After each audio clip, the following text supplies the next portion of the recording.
안녕하세요. 별라디오 서연에 오신 것을 환영합니다. 저는 올해 46이 된 평범한 아줌마입니다. 결혼한 지 벌써 15년이라는 세월이 흘렀네요. 다사다난했고 희로애락을 느끼며 나이를 먹은 것 같아요. 30대부터 작년까지 시집살이를 하며 있었던 일을 들려드리고 싶어서 글을 쓰게 되었답니다. 재밌게 들어주시길 부탁드려요. 아주 가난했던 집안에서 자란 저는 고등학교 졸업과 동시에 집에서 독립을 했습니다. 대학 갈 돈도 없었고 그만한 머리도 안 돼서 일찌감치 포기하고 취업을 했습니다. 골프 캐디가 월급도 많이 받을 수 있고 숙식도 제공된다는 공고에 바로 지원해서 합격을 했답니다. 골프를 좋아하시는 분들은 아시겠지만 캐디라는 직업이 야외에서 일하는 데다 힘도 많이 써야 하는 일이었어요. 또 희롱적인 발언을 하는 고객들도 적지 않게 있어서 스트레스 받을 게 너무나 많았답니다. 그래서 동료 중 절반은 1년 안에 모두 퇴사했습니다. 더럽고 치사하다며 이거 아니면 할 게 없을 줄 아느냐며 분노하고 나가더라고요. 저도 그런 동료들을 보며 그만둘 생각을 몇 번 했었는데 고졸에 이만한 월급을 주는 곳은 절대 흔치 않았습니다. 또 좋은 고객들을 만나면 팁도 받을 수 있어 꾹 참았죠. 캐디 일을 하면서 연애를 2번 했는데 그리 오래가지 못했습니다. 지금 와 생각해보니 사랑해서 만난 게 아니라 예로워서 연애를 한 것 같아 길지 않은 시간을 사귄 것 같답니다. 골프장에서 10년의 세월을 캐디로 일하면서 호봉이 쌓여 월급은 대기업 다니는 사람 못지않게 많이 받았어요. 또 강산이 변하니까 고객들이 좋은 분들만 오시는 것 같더라고요. 그래서 이 직업을 첫 직장이자 마지막 직장으로 다닐 마음이었습니다. 결혼은 제가 가난하게 자라고 부모님이 싸우는 걸 너무 많이 보고 자라서인지 하고 싶은 생각이 하나도 들지 않았어요. 게다가 아이를 별로 좋아하지 않는 데다 시댁 식구들과 엮여서 사는 삶은 피하고 싶었습니다. 하지만 그런 오랜 결심은 한 남자를 만나며 산산이 부서졌습니다. 그는 골프장에 고객으로 온 고객이었는데 매주 지인을 데리고 왔는데 항상 캐디를 저로 정했답니다. 제가 다른 고객을 서비스하고 있으면 다음날 예약을 하고 그냥 돌아가기까지 했죠. 그래서 골프장 직원들과 캐디들은 다들 저의 신랑감이라고 우스갯소리를 했네요. 처음엔 관심이 없었는데 친절하고 배려해주는 마음이 예뻐서 저도 특별한 고객 대우를 해드렸습니다. 별거는 아니지만 목소리를 더 크게 나이스 샷하고 응원했죠. 매주 그 고객이 저를 찾아 골프를 즐기며 많은 대화를 나누다 보니 자연스럽게 골프장 밖에서 만나보자는 말이 나왔습니다. 저는 고객과 사적인 만남을 가진 적이 없었는데 그는 꼭 만나고 싶었고 놓치면 안 될 것 같았습니다. 그래서 난생 처음 한우 스테이크를 먹으며 그 남자와 데이트를 하게 되었고 한 달 정도 썸을 타다가 연인이 되었습니다. 그 이는 작은 사업을 하고 있는 사업가였고 크게 부자도 아니고 가난하지도 않더라고요. 물론 저에게 과분하고 넘치는 사람이라는 걸 누구보다 잘 알고 있었습니다. 저희는 8개월간의 짧고도 굵직한 연애를 하며 사랑을 진하게 키웠습니다. 그는 제가 진심으로 사랑해서 만나게 된 유일한 사람이었어요. 그동안 결혼은 지옥이라 여기고 상상도 하지 않았는데 저도 모르게 그와 함께 가정을 꾸리고 같이 지내는 모습을 그렸네요. 그런데 그가 저와 같은 상상을 하고 있었는지 프로포즈를 했습니다. 반지를 내밀며 자기 아내가 되어달라고 하는데 무척이나 떨리고 설레었죠. 제 눈앞에 있는 남자가 나의 동반자이자 마지막 남자라는 걸 깨달아 고맙고 감사하게 반지를 받았습니다. 짧은 연애를 했기 때문에 이제야 인사를 드리게 되었어요. 친정 부모님은 사업하고 잘난 남자를 만난 것 같다며 단번에 허락해 주셨습니다. 하지만 시댁에서 인사를 드리러 가자 바로 반대의 말씀을 하셨네요. 시어머니는 젊은 시절에 남편을 먼저 떠나보내고 혼자 남편과 시동생을 키우셨는데 상상도 못할 만큼 악착같이 사신 분이셨습니다. 상가를 2채나 소유하고 있는 데다 재개발되는 곳의 땅까지 사들이신 능력자셨죠. 사채와 일수를 하시며 돈을 버셨는데 이를 정직하게 하고 어려운 이웃을 자주 도우셔서 동네 주민들에게 존경과 신임을 받고 계십니다. 그런 시어머니는 사람을 누구보다 잘 본다며 제 얼굴을 살피시고 말씀하셨습니다. 딱 보니 우리 집에 기생하러 온 기생충이구만. 자네 나에 대해 알고 작정하고 아들을 꼬신 거지? 네, 아니요. 절대 아니에요. 전 조금 전까지만 해도 오빠가 평범한 집안의 아들인 줄 알았다고요. 그런데 기생충이라니요. 말씀이 너무 심하십니다. 전 여태껏 정직하고 당당하게 일해서 먹고 살아왔어요. 그런데 넌 내 마음에 들지 않는다. 캐디인지 캔디인지 요상한 직업을 가진 것도 싫고 가난한 집안의 딸인 것도 싫다. 뿐만 아니라 고졸티가 팍팍 나는 무식한 말투도 너무너무 마음에 안 들어. 이만하면 결혼 반대해도 이해하겠지. 그만 나가봐라. 시댁에 들어간 지 5분 만에 이런 쓴소리를 들었습니다. 제가 남편에 비해 부족하긴 하지만 나름 열심히 살아서 돈도 모았고 외모도 크게 빠지지 않는다고 생각했는데 말이죠. 그리고 시어머니 옆에는 부채질하는 시동생이 있었는데 처음 본 저에게 말을 막 하더라고요. 골프장 캐디면 좀 찝찝하긴 해. 엄마 텔레비전 보니깐 캐디들이 팔자 고치려고 잘 나가는 남자만 보면 득달같이 달려든다잖아. 이 여자도 분명히 형을 물주로 보고 꼬셨을 거야. 그래, 캐디가 그런 지저분한 직업이었니? 역시 내가 보는 눈은 정확해. 이봐, 아가씨, 내 아들 그만 만나고 다른 옥을 잡아서 취직을 하든 팔자를 고치든 마음대로 해. 전 누구보다 제 직업을 사랑했고 자랑스러워했는데 아무것도 모르는 시댁 식구들이 막말을 하니 기분이 더러워졌습니다. 그래서 저도 이런 집안과 엮이느니 혼자 사는 게 마음 편할 거라 여기고 대답했답니다. 네, 그러죠. 저도 이런 대우 받으면서까지 결혼하고 싶지 않아요. 그런데 두 분은 저에게 사과하셔야겠어요. 제 직업은 아주 훌륭한 일을 하는 건 아니지만 매일 땀 흘리며 돈을 벌어요. 꽃뱀 취급한 거로 고소하기 전에 사과 한마디씩 하세요. 야, 너 보통 얘기가 아니구나. 그래, 사과해주마. 미안하다. 됐니? 상훈 씨 동생분도 사과해주세요. 네, 미안합니다. 됐죠? 네, 썩 마음에 들지 않는 사과지만 받아들이죠. 그럼 오빠랑 오늘부로 헤어지겠습니다. 그렇게 말을 남기고 일어서자 남편이 제 손을 잡더군요. 성경아, 이대로 가지마. 내가 어떻게든 엄마를 설득할 테니까 조금만 참아줘. 아니, 됐어. 이런 어른과 엮여서 내 인생이 시궁창에 빠지는 것보다 오빠랑 헤어지고 혼자 사는 게 훨씬 낫겠어. 저는 과감하게 그의 손을 뿌리치고 시댁에서 나와버렸습니다. 따라 나오는 남편에게 이별을 다시 한번 통보하고 다시는 저를 찾지 말라고 경고했답니다. 하지만 그이는 죄가 없으면 죽는 게 낫다며 식음을 전폐하고 결혼을 구걸했습니다. 성경아, 나 이대로 너랑 못 헤어져. 제발 다시 생각해. 생각하고 말고 할 게 어딨어. 오빠, 어머님이 날 며느리로 받아들일 마음이 하나도 없는데. 그럼 나랑 살림부터 차리자. 결혼을 꼭 하지 않아도 같이 살면 되잖아. 나 지금 엄마랑 연락 끊었어. 성경이 너를 받아주지 않으면 나도 엄마를 떠나겠다고 했단 말이야. 뭐야? 결혼 반대를 하셨다고 천륜을 끊으려고 해. 오빠, 내가 아무리 좋아도 이건 아니지. 나도 알아. 하지만 우리가 같이 살림 차리고 예쁘게 사는 걸 보시면 나중에 허락하시고 널 아주 많이 사랑하실 거야. 엄마는 너의 작은 일부도 모르고 있어서 저러는 거라고. 남편이 동거부터 하자는 말에 마음이 흔들렸습니다.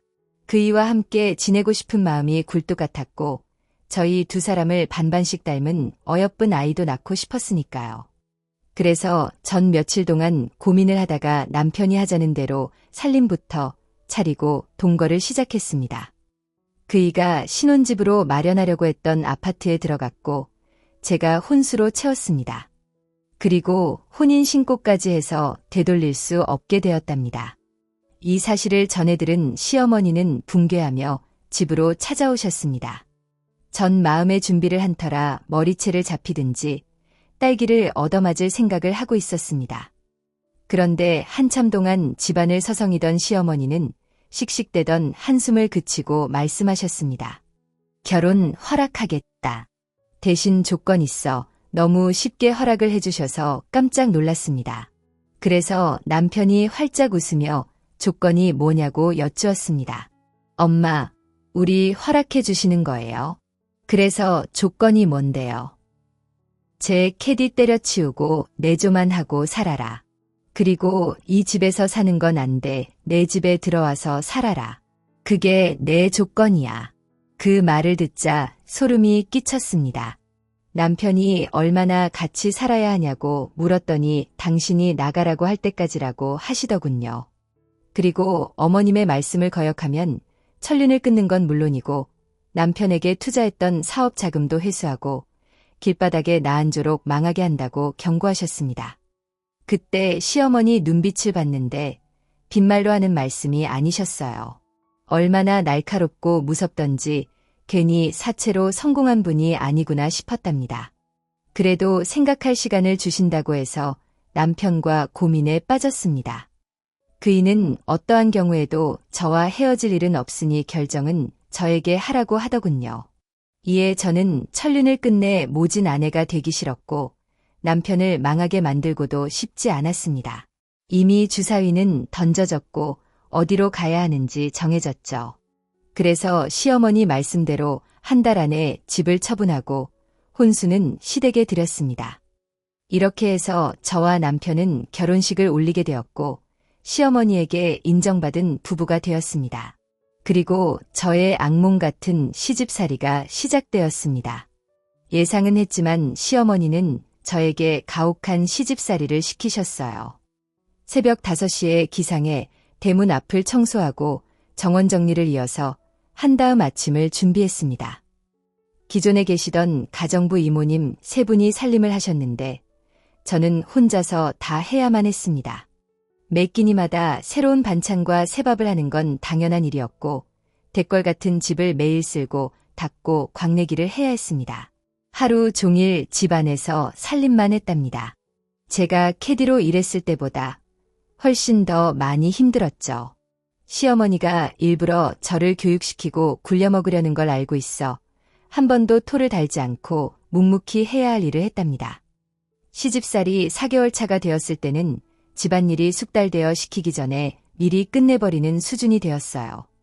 시어머니는 제가 독하다고 느꼈는지 피식 웃으시면서 말씀하셨습니다.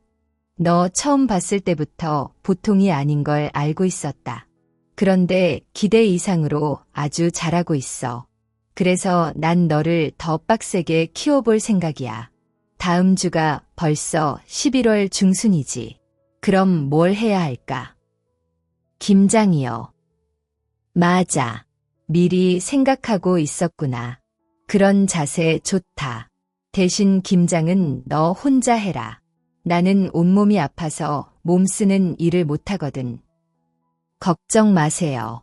저 혼자 다 할 수 있으니깐 맡겨주세요. 자세 좋은데 내일 트럭이 대문 앞으로 올 거야. 배추 200포기를 싣고 말이야. 200포기요. 김장을 왜 그렇게 많이 해요? 식구는 4명인데. 너 내가 사업하는 사람인 거 잊었니? 내 건물에서 장사하는 상인들한테 쫙 돌리면 200포기도 모자라다고. 300포기로 할까 생각했는데 내가 너무 힘들 것 같아 배려를 해서 100포기를 깎아주었다. 저는 어이가 없긴 했지만 시어머니께 도와달라는 말 따위 하지 않았습니다. 혼자서 어떻게든 해보기로 했죠.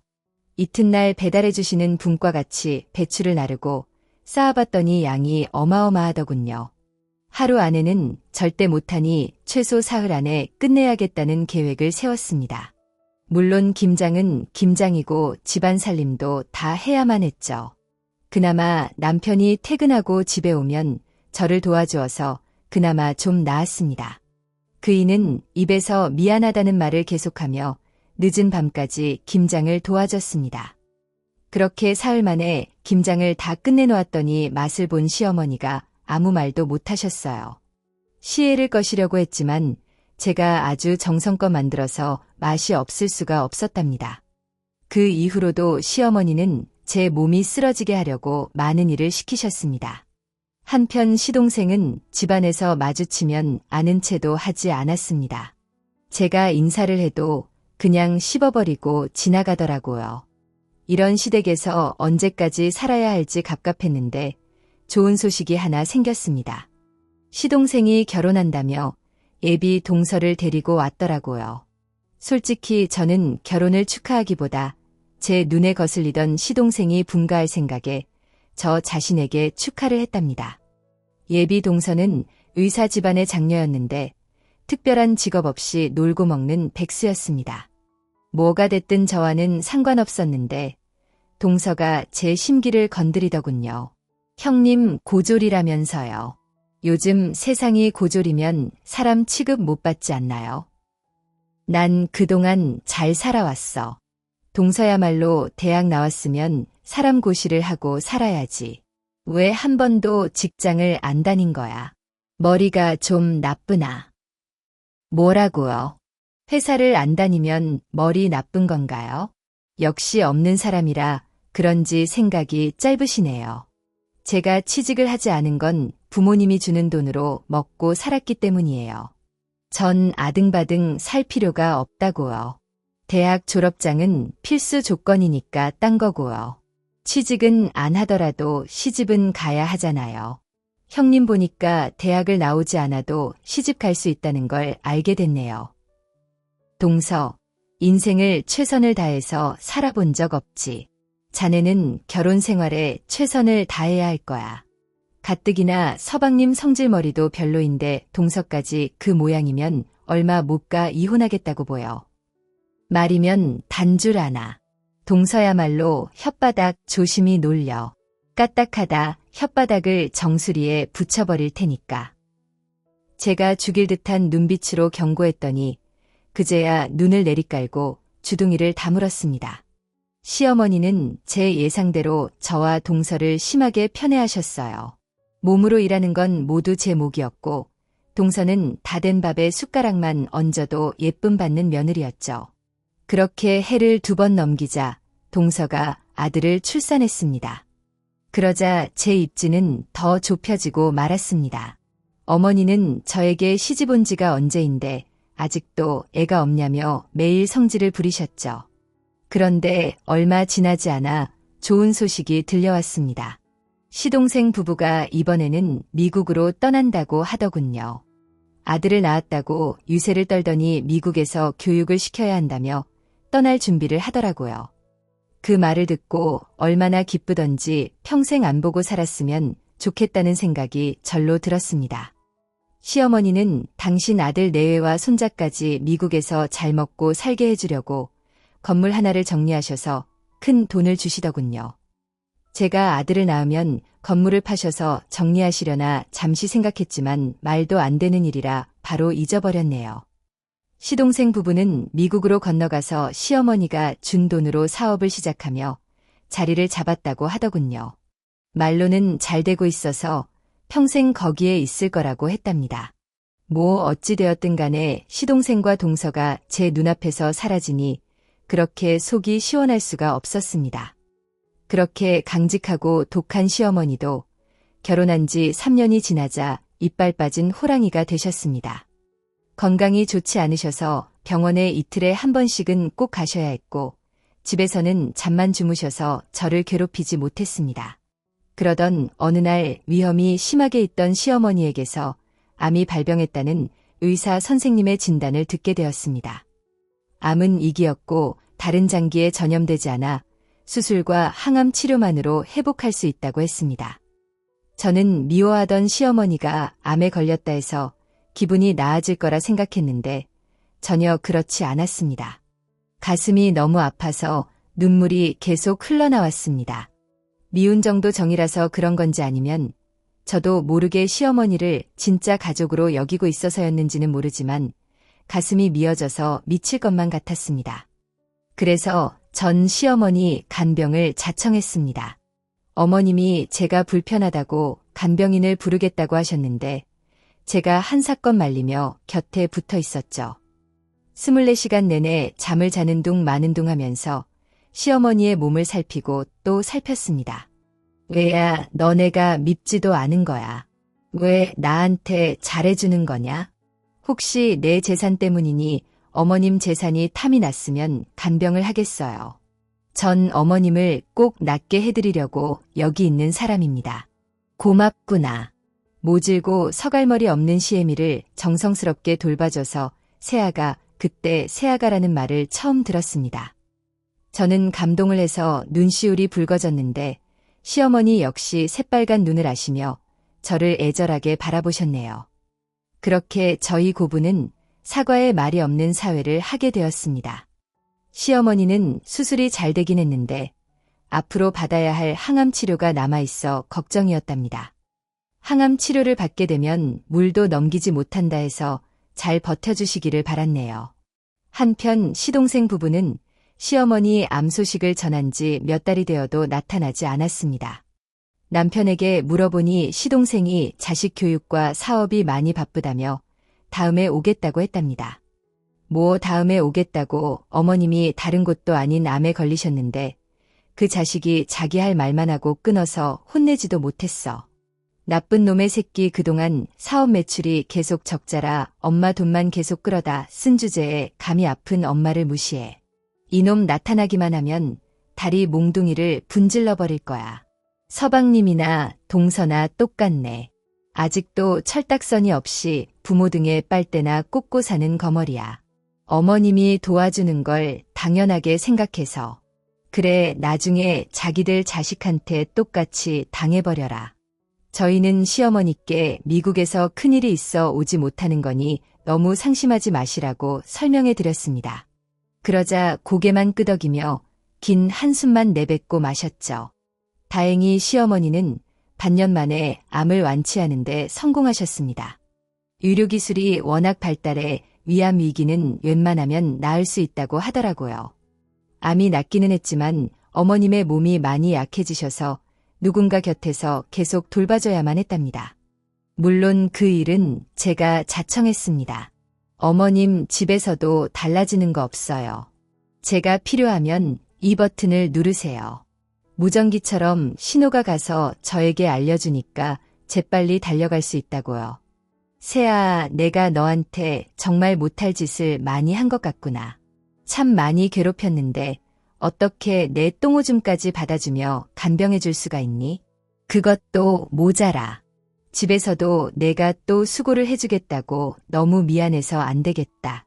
그냥 간병인을 붙여주거라.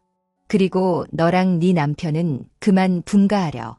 네가 살고 싶은 집이 어디든 말만 해라.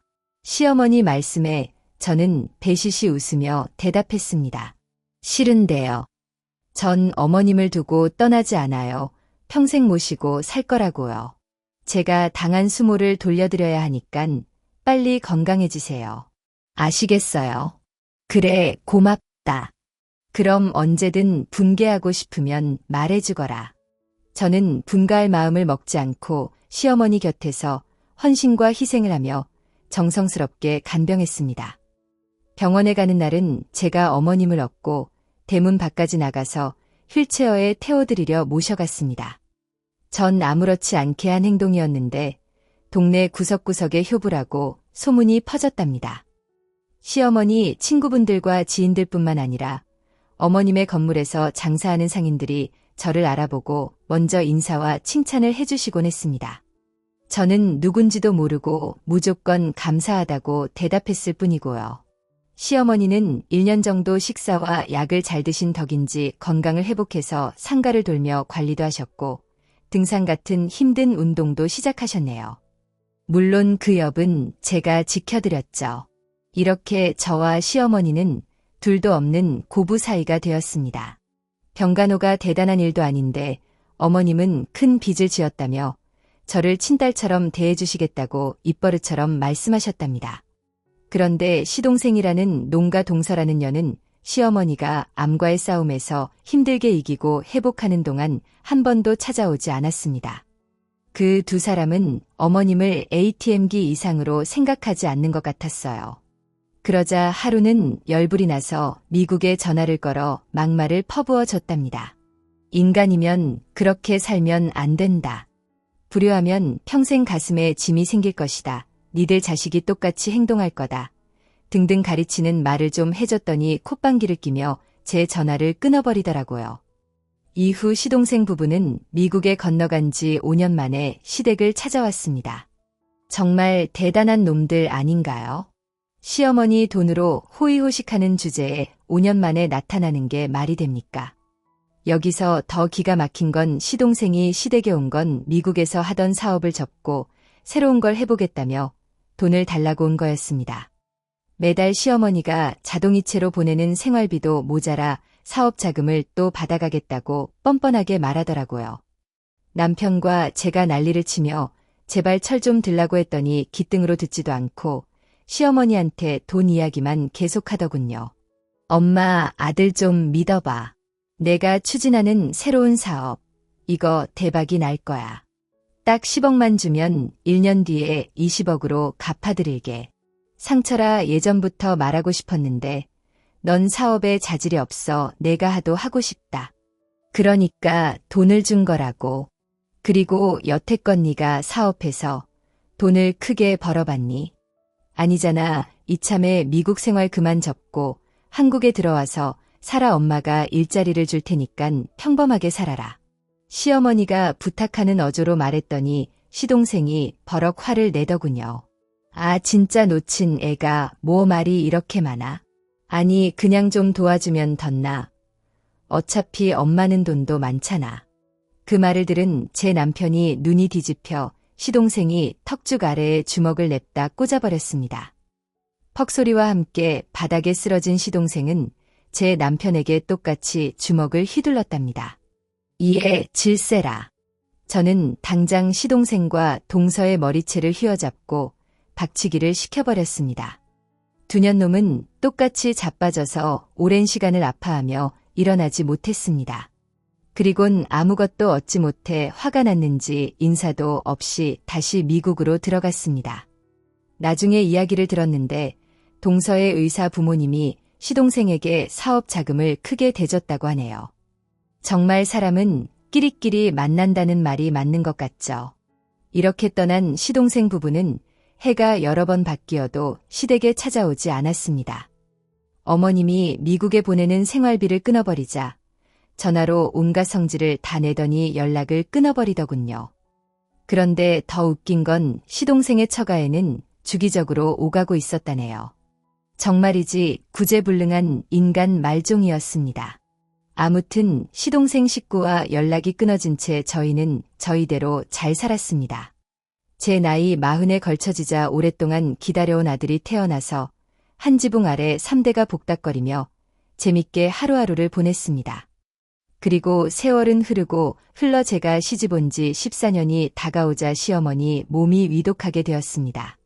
암에 걸리신 이후로 잔병 치레를 많이 하셨는데 연세가 드시며 뇌혈관에 문제가 생겨서 작은 움직임도 힘들게 되셨네요.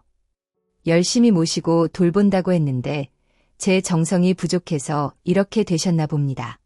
의사 선생님은 저와 남편을 불러 마음의 준비를 하고 있으라고 조언해줬어요. 이제 더는 가망이 없다는 말을 덧붙이면서 말이죠. 그래서 저희는 눈물을 쏟으며 주저앉았고 슬픔에 젖어 이별할 준비를 했답니다. 다음 날 어머님이 편히 쉬실 수 있게 집으로 모셔왔고 남편이 시동생에게 이 소식을 전했습니다. 위독하시고 사실 날이 얼마 남지 않았다고 말이죠. 그랬더니 시동생 부부가 이틀 만에 자식을 데리고 왔습니다. 순간 시동생도 원래는 좋은 사람이었구나 하고 생각했는데 잠시 후 모든 환상이 깨져버렸습니다. 시동생 부부가 씩 웃으며 들어왔습니다. 형수 잘 지냈어요. 이거 참 오랜만이네. 거의 강산 한 번 바뀔 만큼 오랜만이지. 엄마가 위독하시다니. 참 안 된 일이야. 그런데 유산을 어떻게 나눠주겠대? 서방님 10년 만에 나타나서 한다는 말이 유산을 얼마나 받을지 묻는 거예요. 연락하자마자 오셨길래 어머님이 걱정돼서 오신 줄 알았는데 역시 사람은 고쳐 쓰는 게 아니었네. 형수 무슨 말을 그렇게 섭섭하게 하세요? 아니 그리고 까놓고 말해서 엄마도 사실 만큼 사셨는데 그렇게 슬퍼할 일입니까? 형수도 재산 얼마나 받을지 궁금하시잖아요. 좀 솔직해집시다. 시동생이 주접사는 소리를 해대서 남편이 흥분했는데 제가 말렸습니다. 시어머니가 위독하신데 충격으로 혼절이라도 하면 큰일이었으니까요. 이고 시동생 부부는 힘없이 누워 계신 시어머니한테 인사를 건넸습니다. 엄마 그새 많이 늙으셨네. 늦게 와서 미안해. 자는 게 바쁘다 보니 이제야 왔어. 이 애비는 괜찮아. 너희들이 잘 살고 있으면 그걸로 됐다. 역시 우리 엄마는 쿨해. 엄마 궁금한 게 있는데 가지고 있는 재산은 어떻게 할 거야? 형이랑 나랑 어떻게 나눠줄 생각이야. 역시나 개념이 없던 시동생이 멋대로 짓거리더군요. 그러자 옆에 있던 동서 역시 개념 없는 말을 무직하게 늘어놓았습니다. 어머님 미국은 물가가 더 비싼 거 아시죠? 그리고 저희 부모님이 어머님 아들한테 큰 돈을 투자했다고요. 그러니까 우리가 더 많이 받아야 하는 게 맞다고 생각합니다. 아시겠죠? 시어머니는 인자한 미소를 지으며 대답했습니다. 그래, 걱정 마라. 안 그래도 내일 내 변호사가 와서 유산을 분배해 줄 거다. 내 금고에 있는 문서랑 서류들 다 가지고 올 거야. 어머님의 말을 듣자 차라리 전 재산을 기부했으면 좋겠다고 생각했습니다. 모질이 무개념 시동생 부부에게 돈을 주는 것보다 100만 배는 나은 일이었으니까요. 이튿날 시어머니 말씀대로 변호사님이 시댁으로 오셨습니다. 한 손에는 서류 가방을, 다른 한 손에는 무거운 짐이 든 가방을 가지고 말이죠.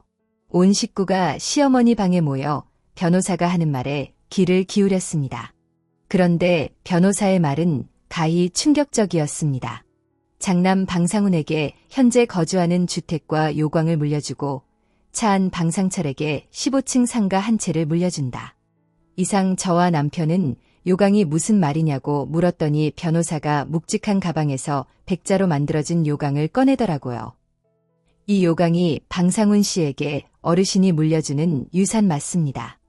당황한 저희는 입을 다물지 못하고 얼음이 되어버렸고 반면 건물 한 채를 받게 된 시동생 부부는 만세와 야우를 부르더군요.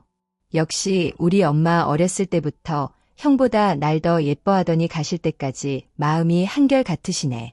어머님 고맙습니다. 건물 잘 받을게요. 두 사람이 실컷 소리를 지르고 기뻐하자 변호사님이 덧붙일 말이 있다고 하더군요. 15층 상가에 융자금 50억이 끼어 있어 건물을 팔 경우 크게 손해를 본다는 말을 했답니다. 그리곤 건물 임대료가 한 달에 10억이라고 했더니 두 사람이 계좌를 부르더군요. 상가가 많이 발전했네. 한 달에 10억이라고 그럼 당연히 팔면 안 되겠네. 여보, 우리 이번 기회에 다시 한국에 와서 살까? 미국은 이제 질리만큼 질렸잖아. 그럴까? 그럼 당신 사업을 접어버리고 건물 융자금을 갚아버리면 되겠네. 그치, 아다리가 딱딱 들어맞는 게 올해는 운이 억수로 좋으려나 보다. 그동안 사업이 빚을 대서 짜증났는데 이젠 한국 가서 돈으로 코를 풀면서 살 수 있겠다고 여보 하이파이브 하자. 좋지. 우리의 미래를 위하여 두 사람은 손바닥을 마주치며 기뻐했습니다. 시어머니가 아프거나 말거나 전혀 신경 쓰지 않고 말이죠. 저희 부부는 시어머니가 물려주신 요광을 가지고 방으로 들어갔습니다. 도대체 이걸 유산으로 주셨는지 이해가 되지 않아 그 이후 어깨만 으쓱거렸어요. 그런데 요광 안에 뭔가가 보여 꺼내봤더니 충격적인 물건이 담겨 있었습니다. 그게 무엇인지는 뒤에 밝히도록 할게요. 저는 시어머니의 유산 분배와 상관없이 똑같이 간병을 해드렸습니다. 하루라도 더 사셨으면 하는 바람이 있어 다른 건 생각하지 않고 어머니만 걱정했죠. 시어머니는 당신의 유산이 마음에 드느냐고 물으셨고 저는 씩 웃으며 감사하다고 대답했습니다. 그렇게 일주일이 지나자 시어머니가 세상을 떠나셨습니다. 저와 남편이 임종 순간을 지켜드려서 마음의 짐을 내려놓을 수 있었어요. 그리고 장례식을 치러드리려는데 시동생 부부는 미국에서 집과 사업을 정리하고 오겠다며 장례식에 불참하겠다고 하더군요. 정말 끝까지 인간 말종의 면모를 보여주는 두 연놈이었죠. 별로 놀랍지도 않은 일이라 저희는 시어머니가 편하게 떠나시고 명복을 받으시도록 온 마음을 다해 장례를 치렀습니다. 발인까지 모두 치르고 집으로 돌아왔는데 어머님의 빈자리가 너무 크게 느껴졌습니다. 저에게 모질게 굴었던 결혼 초반과 사랑으로 대해줬던 수많은 날들 모두 저에겐 소중한 기억이었습니다. 한 달 동안 평범한 시간을 보내고 있었는데 시동생 부부에게서 큰일이 벌어졌습니다. 15층 상가를 물려받고 전 재산으로 융자금을 갚았더니 상가 세입자 전원이 임대차 계약 중도 해지를 요구했습니다. 건물주가 바뀌면 세입자들이 계약을 해지할 수 있는 법안이 있었는데 모두 시동생에게 세를 내며 장사와 영업을 하고 싶지 않다며 들고 일어난 것이었죠. 세입자들이 시동생이 어떤 인간인지 아주 잘 알고 있어서 이 같은 결정을 한 것이었습니다. 그러자 시동생은 한꺼번에 나가겠다는 세입자들에게 돌려줄 보증금이 없어 배째라고 나왔습니다. 이에 세입자 전원이 고소를 했답니다. 법원은 세입자들의 손을 들어주어 시동생에게 보증금을 돌려주고 계약을 해지하라는 명령을 내렸습니다. 시동생은 여기에 크게 실망하지 않았어요. 어차피 계약하겠다고 들어올 상인은 널렸다며 곧 보증금을 갚을 수 있을 거라 확신했답니다. 하지만 그 건물은 시어머니의 피와 땀이 깃들어 있었고 시동생이 멀쩡하게 운영하게 두려는 사람들이 없었어요. 상인은 물론 부동산 중개인들도 모두 단합해서 건물을 소개해주지 말자고 약속을 했답니다. 천하의 불효자인 시동생이 건물을 운영하게 두느니 텅텅 비워두는 게 낫다고 하면서 말이죠. 저 시동생은 법원의 명령대로 임차인들에게 보증금을 주지 못하게 되자 결국 건물이 경매에 넘어가게 되었습니다. 이제야 발등에 불똥이 떨어진 걸 느꼈는지 시동생 부부는 백방으로 돈을 구하러 다녔습니다. 하지만 그 많은 돈을 마련하는 건 쉽지 않았습니다. 또 동서의 의사 부모님도 이미 은퇴를 한 데다 시동생 사업에 돈을 많이 들여서 가지고 있는 재산이 얼마 없다고 하더라고요. 그래서 돈이 한 놈은 저희 부부를 찾아왔습니다. 형, 나 돈 좀 빌려줘. 알다시피 건물이 경매로 넘어가게 생겼어. 망할 세입자들이 단체로 나가겠다고 하는 바람에 상황이 난처해졌어. 이 집 팔면 얼마나 나올까? 못해도 20억은 나오지. 그래도 한참 모자라네. 아, 제기라. 엄마는 죽기 전에 세입자들 좀 단속하고 갈 것이지. 왜 무책임하게 떠나서 사람을 고생시키는 거야. 아, 빌어먹을 이번에도 쓰레기 같은 발언을 하는 시동생에게 제가 말문을 열었습니다. 서방님, 그 건물 벌써 사겠다는 사람이 나왔어요. 내일 안으로 돈을 구하지 못하면 그 사람에게 넘어갈 거예요. 그러니까 두 사람이 좀 도와줘요.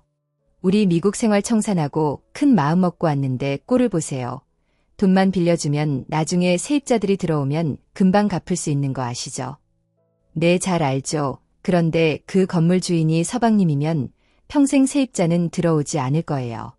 그러니까 포기하세요. 형수 무슨 말을 그렇게 재수 없게 하세요. 내가 여기 아니면 돈 못 구할 것 같아요. 나중에 우리 잘 사는 거 보고 배 아프다 하지 마셔. 그렇게 시동생은 당당하게 나갔습니다. 그리고 며칠 뒤 경매가 시작되어 시동생은 돈 한 푼 건지지 못하고 건물을 빼앗기게 되었답니다. 저와 남편은 시어머니가 물려주신 요광안이 고려백자를 나라에 기증하기로 했습니다. 알고 보니 이 고려백자는 일본 사람 손에 있던 걸 시어머니가 돈을 주고 사오셨던 거랍니다. 우리 문화재가 일본에 있는 걸 두고 볼 수 없어 얼마 전에 변호사를 통해 찾아오셨다네요. 그리고 제가 앞서 말씀드렸던 고래백자 안에 있던 물건은 바로 수백억이 들어있는 통장과 시어머니의 편지였습니다. 어머님은 저에게 시동생이 상가를 차지하면 어떤 일이 벌어질 거라며 해결할 사람은 저라고 말씀하셨습니다. 이 같은 시동생의 건물을 시세보다 3분의 1을 싸게 제 명의로 매입했습니다. 그러자 빠져나갔던 상인들이 다시 저와 계약을 했답니다. 시어머니 뒤를 이을 사람은 저밖에 없다는 극찬을 하시며 이전과 똑같은 조건으로 계약을 체결했네요. 그 사이 알거지가 된 시동생 부부는 제가 건물주가 되었고 상인들을 다시 불러 모았다는 소식에 붕괴하며 찾아왔습니다. 어이 형수 지금 우리랑 장난합니까? 이거 다 형수가 꾸민 짓이죠. 내 건물 꿀꺽하려고 세입자들하고 짜고 앉으시잖아요. 뭐 눈에는 뭐만 보인다더니 이봐요. 서방님 세입자들은 바보가 아니에요.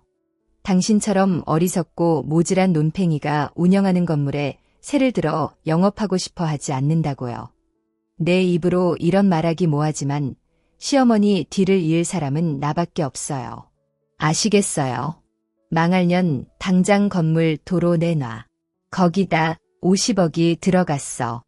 괜히 융자금을 빨리 갚으려고 했다가 전 재산을 잃었다고 서방님 이제야 아시겠어요. 어머님은 유산을 제대로 나눠주신 거예요. 두 사람에게 밑바닥부터 시작하라고 길을 열어주셨으니 어머님의 뜻대로 열심히 살아봐요. 그리고 착하게 좀 사세요.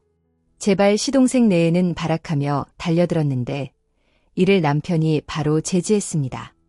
시동생이 턱주가리에 주먹을 연타로 꽂아버렸고 동사의 다리를 걸어 잡아뜨렸어요. 두년놈은 바닥을 뒹굴며 현실을 직시했는지 울음을 터뜨리며 제 앞에 무릎을 꿇었습니다. 형수 저희 좀 살려주세요.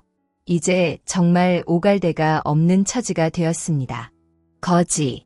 아니 상거지가 되었다고요. 그게 어머님 뜻이라고 몇 번을 말해요. 아직도 느낀 게 없으세요? 진짜 모자란 짐승이네. 형수님. 그럼 제 돈 50억만 아니 집 한 채 아니 여기서 지내기만 해주세요. 네, 일을 하려면 일단 먹고 잘 공간이 필요하잖아요. 요즘 숙식 제공되는 공장 많아요. 제가 자리를 알아봐 드릴까요? 뭐야 인연이 끝까지 우리를 조롱에 가만두지 않겠어. 오늘 네 현 죽고 우리도 코 박고 죽으련다. 시동생은 아직도 정신을 차리지 못했더군요. 저에게 달려들자 남편이 벌어질 일을 알았는지 경찰서에 신고를 해서 경찰관 둘이 저희 집으로 돌아왔습니다. 그리곤 두 연놈을 질질 끌고 나가서 대문 밖으로 쫓아내 주었네요. 이후 저와 남편은 아들을 키우며 건물을 관리하며 세를 받아 돈을 벌며 편하게 지내게 되었습니다. 그이는 하고 있던 사업을 정리하고 남은 돈을 취약계층과 독거노인에게 기부를 했습니다. 또 임대료가 10억이나 나오고 있어 모두 저희 주머니로 들어오는 건 아닌 것 같아 어머님의 이름으로 다른 곳에 기부를 많이 하고 있어요. 그리고 시동생 부부의 마지막 소식을 얼마 전 듣게 되었는데 둘은 다시 재기하려고 동서 부모를 찾아가 돈을 요구했다가 문전박대를 당하고 말았대요. 그동안 어마무시한 돈을 가져다 썼으니 그럴 만도 했죠. 그래서 두 사람은 아들을 지낼 원룸을 구하고 일을 시작했다네요. 시동생은 제가 추천했던 공장 일을 동서는 자전거로 배달을 다니며 돈을 번다네요. 열심히 살아서 다행이긴 하지만 저희 부부는 평생 시동생 부부를 도와주지도 만나지도 않을 겁니다. 그게 시어머니 뜻이기도 했고 그동안 아나무인으로 살았던 벌을 받는 거라 판단했으니까요. 그래서 지금은 개고생한다는 말이 들리는데 일말의 동정심도 안타까움도 들지 않답니다. 저와 남편 아들은 물탈하고 건강하고 많은 사랑을 나누며 잘 살고 있고 앞으로도 똑같이 살도록 하겠습니다. 끝까지 들어주셔서 진심으로 감사드립니다. 사연을 들어주신 모든 분들의 가정에 사랑과 행복이 가득하기를 두 손 모아 기도드리겠습니다. 감사합니다.